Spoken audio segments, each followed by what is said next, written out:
Hi guys, welcome back to my channel.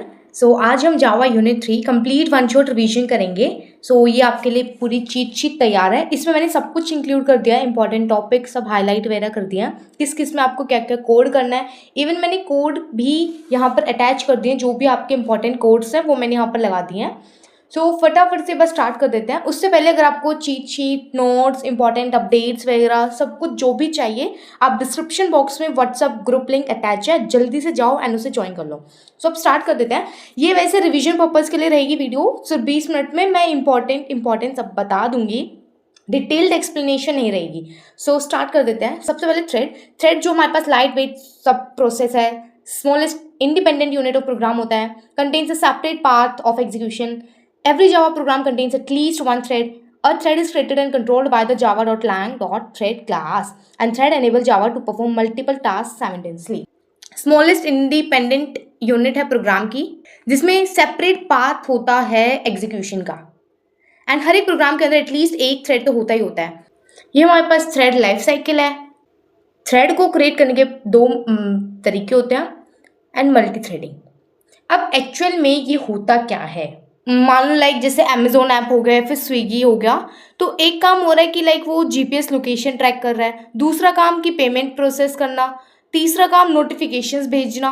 ये तीन अलग अलग थ्रेड्स है, अलग अलग ये काम है, एंड ये तीनों थ्रेड्स, ये तीनों काम एक ही टाइम पर हो रहे हैं, तो ये हमारे पास है मल्टी थ्रेडिंग। थ्रेड मतलब यही है जो लाइट वेट सब प्रोसेस है, smallest independent unit of program. तो ये सब जो काम हो रहा है ये सब थ्रेड है, एंड मल्टीपल थ्रेड एक टाइम पर होना, जो भी मैंने स्विगी वाला एग्जांपल दिया, that is multi threading. Thread की ये लाइफ साइकिल होती है like new, runnable, running, waiting and terminated. Last में टर्मिनेट हो जाता है। अगर हमें थ्रेड को क्रिएट करना है तो यहाँ पर हमारे पास दो वेज होते हैं, एक थ्रेड क्लास और एक रनेबल इंटरफेस। यहाँ पर थ्रेड क्लास मतलब जो हम एक्सटेंड थ्रेड जो हम यूज करते हैं, उसमें ड्रॉबैक ये है कि हम किसी और क्लास को एक्सटेंड नहीं करा सकते। रनेबल इंटरफेस में हम दूसरी क्लास को भी एक्सटेंड करा सकते हैं, इसलिए ये ज़्यादा फ्लेक्सिबल होता है। मल्टी थ्रेडिंग यही है, process of executing multiple threads simultaneously. इसके एडवांटेजेस ये लिखे हुए हैं कि better CPU utilisation, fast execution, parallel task handling, एक ही टाइम पे काफ़ी सारे काम हो रहे हैं, responsive application, perform many operation together and that saves time. Thread priority ये क्या है, ये बताता है कि लाइक कौन सा काम ज़्यादा इंपॉर्टेंट है। तो higher priority threads get more CPU attention, but ये गारंटी नहीं देता। इसको सिंपल हॉस्पिटल वाले केस से समझो। यहाँ पर हमें प्रायोरिटी मार्क्स मिलते हैं, like minimum priority 1, normal priority 5, then maximum के लिए 10। लाइक प्रायोरिटी 10 को हम समझे कि ये हमारे पास एमरजेंसी जैसा है, कि एमरजेंसी में पेशेंट गया तो उसको तुरंत अटेंशन मिल जाएगी। फिर वही नॉर्मल प्रायोरिटी 5 मतलब उसको थोड़ी सी कम अटेंशन मिलेगी, नॉर्मल ओपीडी पेशेंट है। फिर वही प्रायोरिटी मिनिमम प्रायोरिटी 1, इसका मतलब ये रूटीन चेकअप, इसको थोड़ा वेट करना पड़ेगा। जिसकी सबसे ज़्यादा हायर प्रायोरिटी है वो सबसे पहले सीपीयू की अटेंशन मिलती है उसको, बट गारंटी नहीं है कि उसको मिलेगी ही मिलेगी। उसके बाद हमारे पास कुछ की थ्रेड मेथड्स आ जाते हैं। स्टार्ट मीन्स यहाँ से हमारा थ्रेड स्टार्ट करता है, जेवीएम रन कॉल करता है। उसके बाद रन, ये हमारे पास एंट्री पॉइंट होता है थ्रेड का। थ्रेड का लॉजिक या फिर काम यहाँ होता है। उसके बाद स्लीप, ये जो है थ्रेड को मिली सेकेंड्स के लिए रोकता है। ज्वाइन क्या करता है, दूसरे थ्रेड के खत्म होने का वेट करता है। उसके बाद यील्ड जो है लाइक ये बोलेगा कि सीपीयू छोड़ दो, दूसरे सेम प्रायोरिटी थ्रेड को चांस दो। इज अलाइव क्या करता है कि थ्रेड अभी चल रहा है, ट्रू या फोल्स में ये रिजल्ट रिटर्न करता है। गेट नेम मीन्स थ्रेड का नाम लो, एंड सेट नेम जो है, सेट नेम मीन्स थ्रेड का एक नाम सेट कर दो। मीन्स इंटरप्ट अ स्लीपिंग और वेटिंग थ्रेड को इंटरप्ट करो। करेंट थ्रेड, ये अभी चलते हुए थ्रेड का रेफरेंस लेगा। इसमें इंपॉर्टेंट पॉइंट यही है कि run contains thread code. Start जो है स्टार्ट करता है न्यू थ्रेड को, एंड कभी भी रन को डायरेक्टली कॉल नहीं करना, ठीक है, उसके लिए स्टार्ट कॉल करना पड़ता है। स्टार्ट एंड थ्रेड रन के बीच में रेफरेंस दे रखा है। ब्लॉक स्टेट, थ्रेड सिंक्रोनाइजेशन काफ़ी ज़्यादा इंपॉर्टेंट है, ये बहुत ज़्यादा इंपॉर्टेंट है। सिंक्रोनाइजेशन का मतलब ये है, सिंक्रोनाइजेशन का यूज़ मल्टीपल थ्रेड को एक ही शेयर्ड रिसोर्स को सेफली एक्सेस कराने के लिए होता है, ताकि रॉन्ग आउटपुट या फिर इनकंसिस्टेंसी ना आए। So it is a technique use to control multiple threads. जब इतने सारे हमारे पास हमारे पास एक साथ परफॉर्म हो रहे हैं तो उनको कंट्रोल करना। So technique use to control multiple threads accessing shared resources to avoid data inconsistency and race conditions. Race condition मैंने यहाँ लिखी हुई है, जब मल्टीपल थ्रेड मॉडिफाई करते हैं same data simultaneously causing the incorrect output, वो हमारे पास रेस कंडीशन होती है। इसमें हमारे पास सिंक्रोनाइज्ड मेथड और एक सिंक्रोनाइज्ड ब्लॉक आता है। ये दोनों भी काफ़ी ज़्यादा इंपॉर्टेंट है, ब्लॉक एंड मेथड दोनों। सिंक्रोनाइज्ड ब्लॉक बेटर है बिकॉज इसमें सिर्फ ज़रूरत वाला कोड लॉक होता है, ये फास्ट है, एंड ब्लॉक में कोई भी ऑब्जेक्ट लॉक हो सकता है सिर्फ दिस को छोड़ के। उसके बाद हमारे पास इंटर थ्रेड कम्युनिकेशन है। So these methods must be used inside synchronized method. Block के अंदर ये तीनों मैथड्स यूज होते हैं। इन तीनों की डेफिनेशन इंपॉर्टेंट है एंड लाइक नोटिफाई या नोटिफाई ऑल, इन दोनों के बीच में डिफरेंस पूछ लिया जाता है। इन तीनों के बारे में आपको पता होना चाहिए। इवन मैंने इन सबके कोड भी मैंने अटैच कर रखे हैं, सो कोड भी आपको पता होना चाहिए। वेट क्या करता है, causes current thread to wait, कि भाई जो अभी करंट थ्रेड चल रहा है वो भी थोड़ा वेट करे, ये लॉक रिलीज करता है। नोटिफाई क्या करेगा, wakes up only one waiting thread. Notify all क्या करेगा, wakes up all waiting threads together, सबको एक ही साथ। फिर हमारे पास आता है AWT abstract window tool kit, that is very important. इसका यूज क्या है, इसका यूज है जावा की टूल किट्स बनाने के लिए, लाइक विंडोज, बटन्स, फॉर्म्स, इन सबको बनाने के लिए इसका यूज होता है। ये प्लेटफॉर्म डिपेंडेंट है, मतलब विंडोज पे विंडोज का लुक आएगा, मैक पे मैक का लुक।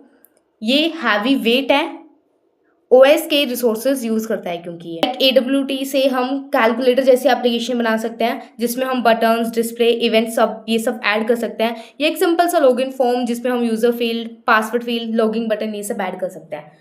ये AWT हायरार्की है। यहाँ पर मेन हमारे पास सबसे पहले ऑब्जेक्ट्स, देन कंपोनेंट्स, एंड यहाँ पर हमारे पास इतने सारी चीज़ें हैं। लाइक अगर हम बात करें बटन्स की, तो बटन्स हमारे पास क्लिक एक्शन परफॉर्म करने के लिए होते हैं, इससे हम क्लिक करने के लिए यूज होते हैं, लाइक लॉगिंग बटन हो गया, सबमिट बटन हो गया। उसके बाद लेबल टेक्स्ट दिखाने के लिए होता है हमारे पास। लाइक कंपोनेंट्स में हमारे पास टेक्स्ट फील्ड आती है जिसमें हम सिंगल लाइन इनपुट डाल सकते हैं, जैसे यूजर नेम या ईमेल। टेक्स्ट एरिया हमारे पास मल्टी लाइन इनपुट हम उसमें डाल सकते हैं, हमारा एड्रेस वगैरह हम उसमें डाल सकते हैं। फिर हमारे पास चेक बॉक्स ग्रुप आता है, हमारे पास चॉइस आती है, जिस ड्रॉप डाउन मेन्यू होता है, लाइक हम मल्टीपल चीज़ें उसमें सिलेक्ट कर सकते हैं। चेक बॉक्स में हम ट्रू या फॉल्स हमें टॉगल कर सकते हैं, लाइक जब हमें टर्म्स एंड कंडीशंस जब हमें दे रखी होती है एंड उनको हमें एग्री करना होता है। लिस्ट में हमारे पास लिस्ट आइटम्स होते हैं, यहाँ पर हमारे पास windows, panels, frame, dialog and applets ये सब आते हैं।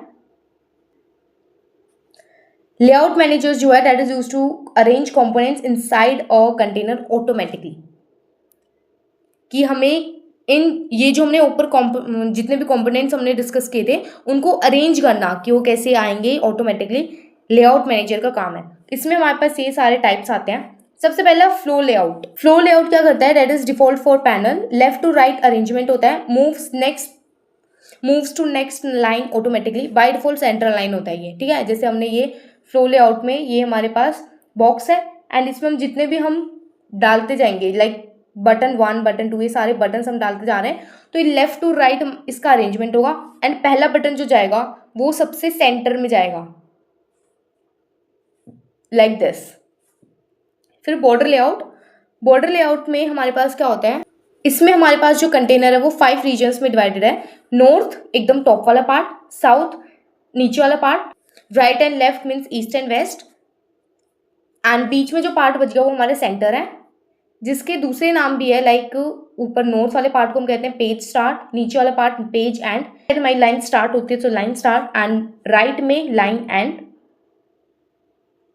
इसको हम ऐसे यूज करते हैं, लाइक इसको हम ऐसे समझ सकते हैं कि अगर हम अपने यूट्यूब ऐप का लेआउट देखें तो नॉर्थ में सबसे टॉप पे हमारे पास सर्च बार होता है, नीचे हमारे पास बॉटम में हमारे पास नेविगेशन बार है, and east and west side में हमारे पास साइड पैनल होता है, एंड सेंटर में हमारे पास मेन वीडियो कंटेंट होता है। फिर grid layout means arrange components in table format में कंपोनेंट्स अरेंज होते हैं, equal rows and equal columns होंगे हमारे पास, एंड यहाँ पर सेल का साइज सबका इक्वल होगा, जितने भी सेल्स यहाँ बनेंगे सबका साइज एकदम इक्वल होगा।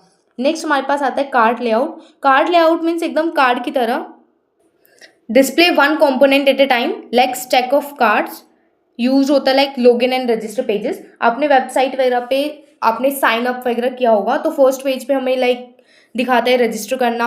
नेक्स्ट हम फ़ोन नंबर डालते हैं, फिर हमारे पास नेक्स्ट विंडो खुलती है कि हमें OTP एंटर करना है, फिर हम अपनी लोकेशन वगैरह लाइक जो भी नेसेसरी डिटेल्स होती है वो सब हम फिल करते हैं। सो इसमें क्या होता है, हमारे पास एक टाइम पर सिर्फ एक ही विंडो डिस्प्ले, एक टाइम पे सिर्फ एक ही कंपोनेंट डिस्प्ले होता है, एक कार्ड्स की तरह, एक कार्ड उसके बाद नेक्स्ट कार्ड, ऐसे ऐसे नेक्स्ट कार्ड हमारे पास आते जाते हैं। दैट मीन्स ये हमारे पास कार्ड लेआउट है। फिर हमारे पास है ग्रिड बैग लेआउट। ये सबसे फ्लेक्सिबल है एंड ये कॉम्प्लेक्स भी होता है। So most flexible layout manager, it gives full control over the component positioning कि कौन सा कंपोनेंट कहाँ होगा, किस साइज में होगा, सब कुछ पूरा कंट्रोल इसके पास होता है। सो ये कॉम्प्लेक्स है बट पावरफुल है। सो कंट्रोल्स कंपोनेंट पोजीशन बिल्कुल प्रिसाइजली ये कंट्रोल करता है। तो यहाँ से क्वेश्चन लाइक किसी भी लेआउट के ऊपर आपको क्वेश्चन पूछ लिया जाएगा या फिर दो के बीच में कोई डिफरेंस वगैरह बता दो, इस टाइप से क्वेश्चन आते हैं। उसके बाद इंसेट्स एंड डायमेंशन। इंसेट्स जो है वो डिफाइन करता है border spacing, right left margin वगैरह सब होगा। Dimension means width and height, कि इसकी क्या विड्थ है एंड क्या हाइट है। उसके बाद AWT इवेंट्स। इवेंट्स क्या होते हैं, एक्शन परफॉर्म्ड बाय यूजर और सिस्टम। लाइक एक्शन जो भी परफॉर्म हो रहा है वो सब इवेंट है। लाइक माउस क्लिक हो रहा है, कोई की हम प्रेस कर रहे हैं, विंडो क्लोज हो रही है, ये सब हमारे पास इवेंट है। एंड इवेंट हमारे पास दो टाइप्स के होते हैं। एक हमारे पास होता है foreground event. User foreground event means user के डायरेक्टली इंटरेक्शन से होता है, लाइक बटन क्लिक किया या फिर कोई की प्रेस की। एंड दूसरा हमारा होता है background event. Background event like OS interrupt हो गया, टाइमर एक्सपायर हो गया, हार्डवेयर फेलियर हो गया, वो सब। अब इसमें हमारे पास आता है इवेंट डेलीगेशन मॉडल, जिसके अंदर हमारे पास 3 पार्ट होते हैं। पहला सोर्स। सोर्स मीन्स इसमें हमारे पास बटन एंड टेक्स्ट फील्ड आती है, like object that generates event. ऐसे ऑब्जेक्ट जिन्होंने इवेंट को जनरेट कर दिया, इवेंट जनरेट हो गए। नेक्स्ट हमारे पास आता है इवेंट, या कह लो इवेंट ऑब्जेक्ट। ये इंफॉर्मेशन होती है इवेंट के बारे में। लास्ट में हमारे पास आते हैं लिसनर्स, जो हैंडल करते हैं इवेंट्स को। तो ये है कि like button, action event and action listener. तो इसमें बटन क्लिक हुआ, ये हमारे पास सोर्स हुआ। एक्शन इवेंट क्रिएट हुआ, इवेंट हो गया हमारा। And action listener handles click, वो हमारा लिसनर हो गया। ये 3 स्टेप्स होते हैं इसके अंदर। सबसे पहला एक्शन इवेंट। एक्शन इवेंट तब होता है जब हमने बटन क्लिक किया। उसके बाद focus event, that occurs when component gain और लूजेस फोकस। इसमें हमारे पास फोकस गेन या फोकस लॉस्ट मेथड आते हैं एंड इनके कोड भी इंपॉर्टेंट है। की इवेंट की जब भी कोई की प्रेस हुई है तब होता है। माउस इवेंट की माउस क्लिक हुआ, माउस प्रेस हुआ, माउस रिलीज हुआ, ये सब। फिर विंडो इवेंट की विंडो ओपन हो गई, क्लोज हो गई, मिनिमाइज हुई। इसमें एक विंडो क्लोजिंग वाला मेथड इंपॉर्टेंट आता है जो कि यूज होता है विंडो को प्रॉपरली क्लोज करने में। लास्ट हमारे पास एक टॉपिक आता है एडेप्टर्स। लाइक अभी प्रॉब्लम क्या थी कि some listener interfaces have many methods. मतलब जब हमें विंडो लिसनर इंप्लीमेंट करने होते हैं ना, तो उसमें 7 मेथड्स हमें कंपल्सरी लिखने पड़ते हैं। तो लिसनर में हमारे पास 7 मेथड्स होते हैं। तो जब भी हम बेसिक से हमें सिर्फ कोई एक ही मेथड चाहिए, बट हमें सारे के सारे लिखने पड़ते हैं। सो इसका एक सॉल्यूशन हमारे पास एडेप्टर क्लास है। क्या होगा कि adapter class gives default implementation, it provides default implementation of listener method. Like अभी तक हमें अगर विंडो लिसनर इम्प्लीमेंट करना होता था तो हम 7 के 7 सारे मेथड्स इम्प्लीमेंट कराते थे। बेसिक से हमें किसी एक की ज़रूरत होती थी, बट एडेप्टर क्लासेस क्या करती है, हमें जिस चीज़ की ज़रूरत है बस वो उसी को इम्प्लीमेंट करेगी। So it is used to avoid implementing all the methods. इसके एडवांटेजेस क्या है कि लेस कोड है, easy handling and no need to implement all the methods. Listener and adapter में यही डिफरेंस है। यहाँ पर हमारे पास कुछ थ्रेड एंड प्रोसेस के बीच में हमारे पास डिफरेंस है। की इवेंट मेथड्स है ये कुछ, एंड यहाँ पर कुछ माउस इवेंट मेथड्स हैं। लास्ट में हमारे पास डेमन थ्रेड है। डेमन थ्रेड क्या होता है कि एक बैकग्राउंड थ्रेड होता है जो मेन थ्रेड को सपोर्ट करता है। लाइक मेन थ्रेड हमारा रन हो रहा है एंड इसको बैकग्राउंड में जो सपोर्ट कर रहा है दैट इज डेमन थ्रेड। मतलब ये समझ लो ये इसका दोस्त है, थ्रेड का दोस्त है जो इसको सपोर्ट कर रहा है बैकग्राउंड में। सो ये बैकग्राउंड में कॉन्टिन्यूसली काम करता रहता है और जब सारे यूजर थ्रेड खत्म हो जाते हैं तो वो डेमन थ्रेड भी ऑटोमेटिकली बंद हो जाता है। इसका एग्जांपल लाइक जो हमने जावा में जीसी कलेक्टर जो पढ़ा था, जीसी जो हमने पढ़ा था गार्बेज कलेक्टर भी बैकग्राउंड में रन होता है। तो सेम वही डायमंड थ्रेड है कि ये थ्रेड को सपोर्ट करता है एंड बैकग्राउंड में रन होता जाता है। जैसे ही थ्रेड खत्म हुआ ये भी ऑटोमेटिकली बंद हो जाएगा। इसमें लाइक कोड देखो कि thread creation using thread class my thread extends thread, हमने यहाँ पर एक क्लास बना दी। Extend threads means thread class हमने यहाँ पर इनहेरिट कर दी। देन पब्लिक वॉइड रन ने रन क्या करेगा, थ्रेड का काम लिख देगा कि भाई थ्रेड क्या काम करेगा। That means system dot out dot println, ये थ्रेड रनिंग, ये प्रिंट करवा देगा। देन उसके बाद public static void main string arcs, ये तो इंपॉर्टेंट होता है ये लाइन लिखनी। देन ये क्या कर रहा है, my thread t equals to new, my thread new, यहाँ पर हमने ऑब्जेक्ट बना दिया एंड टी डॉट स्टार्ट, मतलब यहाँ पर हमने थ्रेड स्टार्ट कर दिया। अब यहाँ पर इंपॉर्टेंट पॉइंट समझो, यहाँ पर हम रन मेथड को रन को हम डायरेक्टली कॉल नहीं कराते, उसके लिए हम स्टार्ट यूज करते हैं। ऊपर हमने रन यूज किया, ये क्या काम करेगा थ्रेड वो हमने इसके अंदर डिसाइड कर लिख दिया। लास्ट में जब हमें थ्रेड को कॉल करवाना है तो हम स्टार्ट यूज करेंगे। सो जैसे हमने स्टार्ट यूज किया दैट मीन्स ये जो ऊपर जो थ्रेड था थ्रेड रनिंग, ये हमें आउटपुट में प्रिंट होकर मिल जाएगा। फिर उसके बाद ये रनेबल इंटरफेस का प्रोग्राम है। इसमें क्या हो रहा है, डेमो क्लास हमने क्लास बना दी है, इम्प्लीमेंट्स रनेबल मीन्स यहाँ पर हमने रनेबल इंटरफेस इम्प्लीमेंट कर दिया। पब्लिक वॉइड रन, ठीक है, ये रनेबल थ्रेड है। फिर हमने लिख दिया डेमो डी न्यू डेमो, ये हमने ऑब्जेक्ट बना दिया। तो ऑब्जेक्ट को थ्रेड क्लास में हमने यहाँ पर पास कर दिया एंड यहाँ पे स्टार्ट से हमारा थ्रेड एग्जीक्यूट हो गया। ऐसे हमारे पास सिंक्रोनाइजेशन का प्रोग्राम है, सिंक्रोनाइज ब्लॉक है, वेट, नोटिफाई। यहाँ पर एक सिंपल AWT का प्रोग्राम देख लो। यहाँ पर हमने क्या यूज किया है, यहाँ पे हमने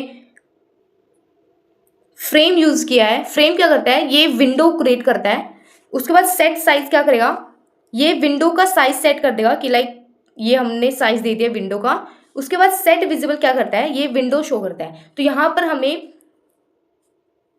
विंडो मिलेगी, एम्प्टी विंडो विल ओपन। यहाँ पर हमें एकदम एम्प्टी विंडो हमें मिल जाएगी, बिकॉज हमने उसमें क्या प्रिंट करवाना है, हमें विंडो पे क्या शो होना है वो सब हमने नहीं प्रिंट करवाया। बस हमने एक विंडो का साइज हमने दे दिया और विंडो को वो बस एक हमें एम्प्टी विंडो दिख जाएगी।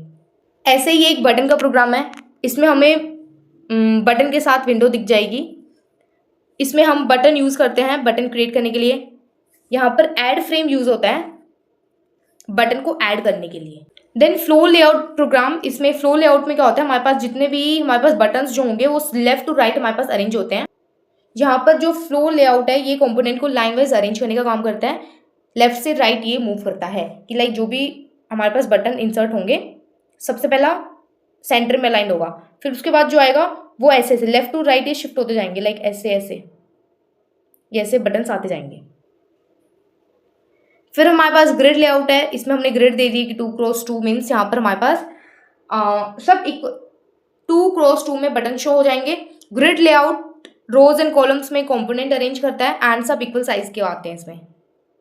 यहाँ पर एक्शन लिसनर क्या करता है, यहाँ पर action listener button click event handle करता है और एक्शन परफॉर्म क्लिक होने पर रन होता है। तो जैसे ही बटन क्लिक होगा तो हमें आउटपुट पे मिलेगा एक प्लेन टेक्स्ट में कि बटन क्लिक हुआ, बटन क्लिक्ड। फिर वैसे ही माउस लिसनर प्रोग्राम में यहाँ पे हमने सारे के सारे माउस मेथड्स जो थे वो हमने यहाँ यूज किए हैं कि जैसे ही तो माउस लिसनर क्या करता है, माउस इवेंट को हैंडल करता है एंड जैसे ही और माउस क्लिक्ड चेक करता है, ये क्लिक पर एग्जीक्यूट होता है। तो जैसे ही माउस क्लिक होगा हमें एक आउटपुट में प्लेन टेक्स्ट में मिलेगा माउस क्लिक्ड। तो ये सारे प्रोग्राम्स आप एक बार देख सकते हो। तो इंपॉर्टेंट प्रोग्राम्स मैंने यहाँ पर अटैच कर दिए हैं। यहाँ पर आपके लिए चीट शीट बना दी है कि आप एग्जाम से जस्ट पहले एक बार सब रिवाइज कर लो कि क्या क्या है सब, सो डैट आपके लिए एक रिवीजन हो जाए कि हाँ हमने क्या क्या पढ़ा था। थ्रेड सिंक्रोनाइजेशन में क्या था, इसमें कौन कौन से मेथड्स हैं, क्या क्या प्रॉपर्टीज है, इंटर थ्रेड कम्युनिकेशन में आपके पास क्या क्या आते हैं, वेट, नोटिफाई ऑल की, वन लाइन डेफिनेशन की, ये सब क्या है, सो डैट आपको पढ़ी हुई चीज़ें एकदम रिकॉल हो जाए। एंड अगर ये वीडियो आपके लिए हेल्पफुल रही तो like, share and subscribe this video. Thank you very much everyone.